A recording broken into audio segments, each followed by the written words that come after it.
자, 안녕하십니까. 곽동영입니다. 여러분, 이제 겨울이 한참 지나고 있는데, 쌍코피 팍 쏟아가면서 열심히 하고 있습니까? 맞죠? 그 쌍코피 막 이렇게 팍 이렇게 쏟으면서, 예, 분수라는 시가 생각나네요. 예. 근데 이렇게 공부를 하시면 보통은 과다출혈로 죽습니다. 예, 망해요. 무슨 얘기를 오늘 하고 싶냐면, 잠과 관련해서 잠하고 피로관리 관련된 얘기를 좀 해드리고 싶어서요. 예, 이런 얘기를 꺼냅니다. 수면 관리하고 피로 관리가 공부에 있어서는 그러니까 상위권으로 넘어가는 공부에서 굉장히 중요해요. 이게 왜 중요하냐면 우리 몸이 기계가 아니거든.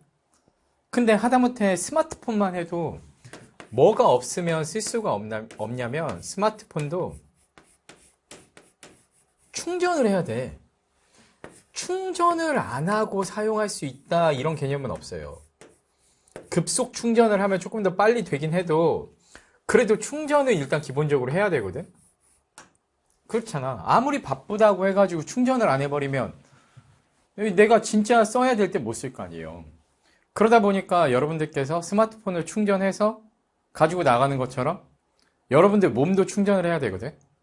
근데 이제 이게 진짜 잘못된 게 드라마나 영화에 보면 열심히 공부하는 장면을 몇 컷 정도 막 주인공이 성장하는 장면에서 막 코피 뚝뚝 쏟아가면서 막 그렇게 닦고 막 공부하고 하잖아. 사실 공부를 안 해본 사람들이 보통 그런 이미지를 갖고 있습니다. 그렇게 일주일만 해봐. 일주일만. 과다출혈로 죽는다니까. 여기 쌍코피가. 와, 이 과다출혈로 죽어요. 이 생활을 유지를 못해요. 중간기말고사 같이 단기 결전으로 끝나는 싸움에서는 그렇게 할 수도 있지. 나를 새가면서 하는 공부를.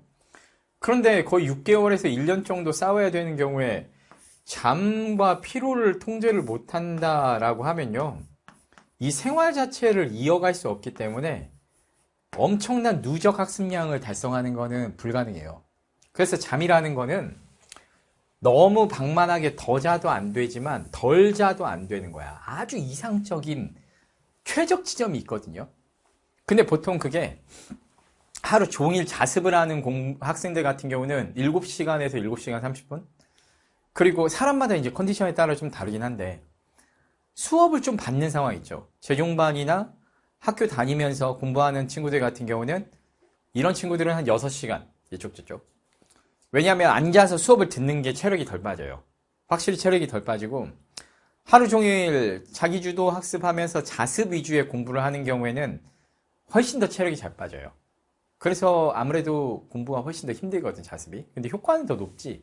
일반적으로 인강 보면서 자습하는 게 가장 이상적인 형태의 최종 진화형 학습이긴 한데 어쨌든 그렇습니다. 그래서 아무리 적게 잡아도 지금 방학 같은 경우는 6시간에서 7시간 정도를 자야 되는데 이제 여기서 이쪽으로 더 자면 게으름뱅이 돼지 똥개. 선생님이 어떻게 나한테 저렇게 심한 말을. 아니에요. 여러분들 그럴 리가 없잖아요. 그죠? 예, 7시간 설마 이 이상 잔다라고 하면요. 예, 이거 말이 안 되죠, 그냥. 그지? 내가 직전에 영어 쪽 캐스트에서 불나방 얘기했는데 불나방 같은 거야. 불나방. 불을 향해서 확 망할 줄 알면서 달려드는 거지. 야, 따뜻하다. 아유, 좋아. 하면서 망해요. 이건 100%. 그리고 6시간 이전을 잔다, 덜 잔다라고 하는 것도 슬프지만 망해요. 이거는요, 고통스럽기만 해요. 그리고 심리적인 만족감은 좀 있거든. 내가 엄청 열심히 하는 것 같아. 근데 웃긴 게 4시간 자고요. 이렇게 하면서요. 낮잠을 2시간 자버려. 학원에서 엎드려 있는 시간 다 합치면 2시간이야. 뭐 하는 짓거려? 이게. 그런데 누가 물어봐. 야, 너 공부 얼마 열심히 하냐? 나 4시간 자면서 해. 대박. 엄마, 나 이번에 4시간 자면서 했는데 성적이 하나도 안 올랐어요. 그렇게 하니까 인마 안 오르지. 4시간 자면서 하니까 안 오르지. 이건 원래 공부를 좀 오래 해본 사람들은 제일 중요하게 생각하는 게 일상쾌락이 있거든. 일상쾌락이 2가지, 3가지 정도 돼. 그러니까 일상쾌락이 보통은 잠. 하루 공부 마치고 잠자는 시간 너무 소중해. 잠은 진짜 이거는요. 이 하트를 하트를 이 정도 주겠습니다. 예, 여러분. 예, 하트를. 그 다음에 이제 또 뭐가 있냐면 밥. 삼시세끼가 그렇게 행복하고 좋아요. 진짜로. 이것도 하트 똑같이 예, 주겠습니다. 그리고 이제 그 외에 공부 열심히 하는 사람들 그렇게까지 쾌락이라고 할 만한 게 사실 별로 없잖아. 뭐 있지? 잠, 밥, 그리고 또 뭐 낮에 산책 같은 거? 음악 같은 거? 가끔씩 듣는 거? 아니면 친구들이랑 살짝 대화 같은 거 하는 거? 뭐 길게 해서는 안 되겠지만. 아니면 곽동현 선생님의 메가 캐스트? 예를 들면 이런 거 있을 수 있겠지만, 잠을 똑바로 안 자면 다음날이 낮이 무너져 버려. 그러다 보니까 우리 학생들이 순수하게 시간만 공부를 양을 계산할 때 생각하는데, 공부 시간에다가요, 뭘 곱해야 되냐면, 속도를 곱해줘야 돼요. 근데 이건 속도 개념으로도 볼 수 있지만, 효율성, 그리고 공부를 얼마나 열심히 하는가. 그래서 이거는 열심히 하는 정도, 열심의 정도, 수준, 이 얘기거든. 예를 들어서 긴 시간을 한다고 하더라도요, 공부를 대충 해. 그렇게까지 힘내서 열심히 안 해. 지쳤어. 몸이 힘드니까. 계속 엎드렸다 깼다 몽롱한 상태로 해요. 잠 안 자면 그러잖아. 머리 멍하지. 제대로 판단 잘 안 되고, 암기도 안 돼. 수학 문제도 계산 실수 막 나오고, 국어 막 머리 아파가지고 맹한 상태로 풀면 점수 잘 안 나오거든? 그러면은 전체적인 총량 자체가 다운이 될 수도 있는 거고. 근데 만약에 내가 적은 시간을 하더라도 여기에서 내가 전날 잠 충분히 자가지고 오늘 컨디션 되게 좋거든? 막 열심히 해쳐. 그래서 제한된 시간 안에 다다다다닥 열심히 해가지고 오히려 전체 총량이 늘어나 버리는 경우도 있을 수 있단 말이야. 그러면 성적은 어디에 따라 달라지겠어? 그래서 이걸 무조건 높인다라고만 하는 게 아니야. 이게 만약에 떨어져 버리면, 더 많이 떨어져 버리면 총량이 마이너스가 될 수 있는 거야. 반대의 경우도 가능한 거지. 그래서 시간을 어느 정도까지 수면 시간을 줄이고 늘리고 해서 확보를 해줄 것인가. 낮에 안 피곤한 지점까지. 물론 잠깐 엎드려 있는 정도까지는 괜찮아. 근데 아슬아슬하게 줄여야 돼요. 그래서 내가 해보니까 7시간 실험을 해보니까 이 정도 자면 딱 좋더라. 그러면 잠자는 시간을 아끼려고 하지 마. 7시간을 자 무조건. 그리고 낮에 깨있는 시간을 미친 듯이 아껴. 그리고 이 시간을 못 자게 하는 일체의 스케줄을 최대한 줄여, 없애. 그리고 스마트폰 같은 것들을요, 무음 처리해놓고 알람을 켜놓으면 알람을 울리잖아. 책상 위에다 올려놓고 자는 걸 추천해요. 그래서 침대에 누웠을 때는 항상 단어장이나 암기 수첩을 살짝 보다가 잠드는 게 제일 이상적이야. 5분 안에 잠들거든. 왜냐면 짜증나. 근데 스마트폰은 딱 보면 도파민이 막 쏟아나니까 아드레날린 돋고 도파민 올라가고 하면 우리 몸이 깨 있으려고 해. 그러다 보니까 깊게 잠이 안 들어. 그래서 양질의 수면도 못 취해. 그래서 여러분들한테 진짜 추천하는 좋은 방법 중에 하나가 스마트폰을 알람 맞춰놓고 책상 위에다 놓아놔버리면요 5에서 10분 안에 잠들어요. 진짜 신기해요. 귀찮아서 일어나서 가지러 가기 싫거든. 그거 묶어놔야 돼. 아니면 여러분 그 스마트폰 감금 장치 같은 거 아세요? 3만 원에서 5만 원 정도 하는 거 있거든. 스마트폰 감옥. 그걸 넣어놓고 시간 설정하면요 그걸 망치로 때려 부수지 않는 이상 안 열려. 너무 좋아요. 그래서 그런 장비 하나 준비를 하셔서 엄마한테 사달라고 해. 이거 사주실 거야. 내 생각에 나 같으면 사줘. 100% 사줘 이거는. 그렇게 해가지고 잠잘 때만이라도 거기다 넣어놓고 자. 그래서 수면을 좀 챙겨줘야 돼. 수면을. 그러면서 실험을 해 계속해서. 그리고 아침에 딱 일어났을 때 쾌적한 그 느낌. 그게 되게 중요해.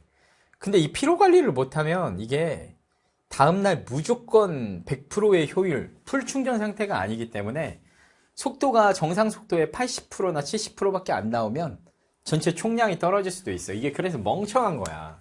뭐냐면 이게 세디스트라고 알아요, 여러분? 변태, 고통을 좋아하는 사람. 이게 충분히 잠을 어느 정도 자면서도 공부를 많이 할 수 있는데 낮에 부지런 떨면 되거든? 낮에 계속 엎드려 있고 친구들이랑 수다 떨고 막 매점 갔다 오고 뭐하고 하면서 시간 다 까먹고 정작 밤에는 잠을 안 자고 고통을 받아. 그러면서 나는 4시간 잤네 하면서 거기에 만족감 느끼면서 아 행복해 이렇게 하면요 변태죠. 이거 정상이 아니잖아. 생각을 해보면. 예, 그죠? 이 합리적인 관점에서 보는 거야. 예, 퍼스펙티브를 어디다 놓느냐에 따라서 다른 건데 제가 봤을 때는 그래요. 그래서 제가 학창시절에 이렇게 하다가 제가 원래 변태였습니다. 예, 잠 안 자고 그 고통을 좋아하는 변태 제 얘기했던 건데 2번 정도 응급실에 실려갔어. 탈진해가지고 과로로. 근데 이제 그 뒤에 이렇게 바꾸고 나서 성적이 급상승했어요. 진짜로. 잠을 자는 대신에 낮에 미친 듯이 열심히 노력해서 그러다 보니까 시간에 대한 강박이 항상 생겨가지고 어떻게든 공부를 좀 효율적으로 하려고 앞에서 학습법 강의에서 암기 수첩이나 오답 수첩 얘기도 해드렸었는데 그런 방법들을 이제 이때 도입을 한 거야. 시간을 아끼려고. 그 친구들이 나한테 물어보지. 넌 도대체 왜 이렇게 열심히 하냐? 밤에 잠을 좀 자고 싶어서 열심히 한다라고 대답을 했어요. 밤에 이걸 못 끝내면 오늘 잠을 못 자. 난 자야겠어. 잠을 포기를 못해. 그냥 낮에 친구들이랑 대화 시간 포기. 매점 갔다 오거나 화장실 갔다 오는 시간도 영단어 외우면서 갔다 왔거든? 그러면 공부 시간인 거야. 그거는 낭비가 아니라. 오케이. 그리고 청소할 때도 목에다가 수첩 매달고 다니면서 이렇게 잠깐씩 보고 포스트잇에다 적어놨던 거 외우면서 청소를 했거든? 그럼 그것도 공부 시간인 거지. 그래서 낮에 2시간을 아껴서 밤에 2시간을 더 잤어. 그러니까 이제 친구들이 볼 때는 되게 신기하지. 밤에 충분히 자는데 공부 되게 많이 하고 성적이 올라가. 근데 낮에도 쌩쌩해. 항상 활기차. 제 열정적이야. 아, 뭐가 있다. 뭐가 있긴요. 밤에 잠을 잤죠. 밥 잘 먹고 잠 잘 자는 것밖에 없어. 지금 운동을 많이 할 시간은 없거든, 여러분들이. 운동을 많이 할 시간 없기 때문에 잠하고 먹는 걸로 해가지고 컨디션 조절을 해야 되는데 그 중에서 더 중요한 게 있다면 난 잠이라고 봐. 왜냐? 지금은 영양이 부족해서 공부 못하는 애들은 사실은 그렇게 많지 않아. 왜냐면 단순하게 밥에다가 우리가 김치에다가 된장국만 하나 넣고 먹어도 사실은 필요한 필수 영양소는 열량들 칼로리 다 섭취하고 비타민까지 섭취하는데 사실 그렇게까지 큰 지장이 없어. 영양 과잉의 시대야. 영양 과잉의 시대라고. 그러다 보니까 요즘에는 잠이죠, 여러분. 공부에 있어서는 잠. 그리고 기숙학원 같은 데 가서 봐도 그래. 우리 학생들이 학원 정책적으로 6시에 깨우고 12시 넘어서 깨우는데도 가끔 있거든. 근데 만약에 그렇게 재워버리면 기본 수면 시간 보통 5시간. 애들 또 새벽 연등 해가지고 1시까지 공부시키는 학원들도 있거든. 선택받아가지고. 그러면 잠이 너무 줄어드니까 애들 낮에 보면 수업 시간에 다 엎드려 있어. 예, 골골골골골. 그건 선생님이 수업이 재미없어서, 예, 뭐 그럴 수도 있죠. 빈정상하네요. 근데 어찌되었건 간에, 다 엎드려 있어. 그니까는 그게 비효율적이란 거야. 밤에 조금 더 자고, 낮에 깨서 뭔가를 부지런히 해버리면 좋지 않을까.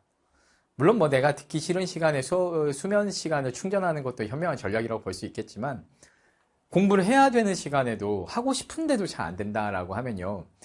효율성을 좀먹는 그 최악의 언더마인이 여기 있는 거야. 최악의 언더마인.